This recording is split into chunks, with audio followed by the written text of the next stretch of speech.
The 2017 budget has been passed and signed into law, but it appears there are contentious issues as regards the budget. Deputy Senate Leader Bala Ibn Nala at Thursday's legislative proceedings raised a point of order on comments purportedly made by the acting president.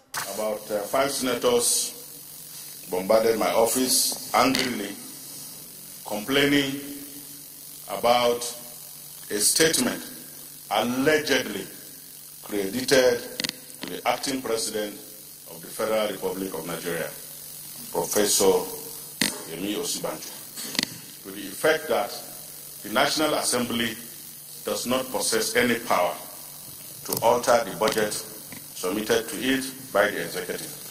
What was alleged to have been said does not represent the spirit of the framers of our Constitution. The Senate President reacts to the point of order. I'm sure that the acting president must have been misquoted because there's clearly no ambiguity in the Constitution of the responsibility. This matter has been cleared and settled. But I believe as responsible statesmen and leaders too, the time that we consult and do our best to make the work for the executive and assist them.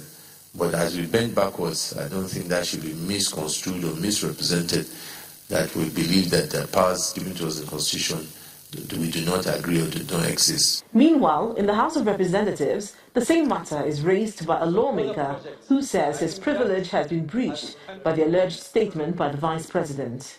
For somebody to come out and say that this particular House has no right to modify or alter, or rather it has introduced some other projects, I think that has tantamount to at least suppressing our powers as legislators, as enshrined in the Constitution. The Speaker says he is not sure the statement was made by the Vice President. I don't think we should bother ourselves belaboring this issue at all.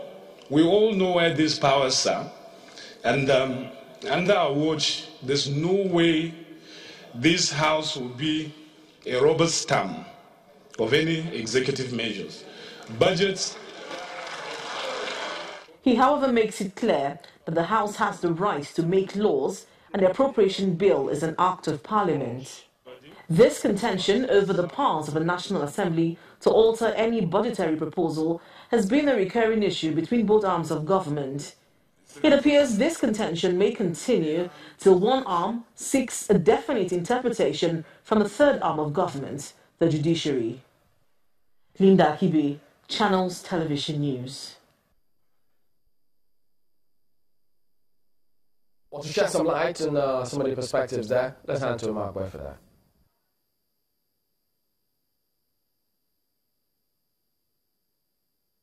And so the controversy continues. Well, we're being joined now by Epiphany Azinge, who is a professor of law and also a former Director General of the Nigerian Institute for Advanced Legal Studies. You're welcome to Sunrise Daily. Thank you very much. Well, I'm sure that this controversy is not new to you, and we see it again almost in every budget cycle. The question is, from your insights, I mean, you're a professor of law, do you think that each arm of government, either arm of government in this instance, are they overreaching themselves? Well, let me give a background. And I think basically we have a fundamental misconception of certain expressions and processes. Firstly is for us to understand the sharing of powers among the organs of government, especially at the federal level, that is the legislature, the executive, and the judiciary.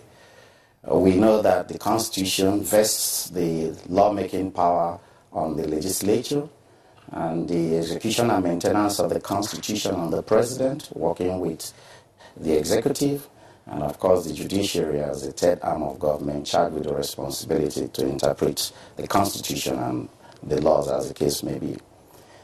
One misconception that appears to be apparent and which people must understand and put in proper perspective is that every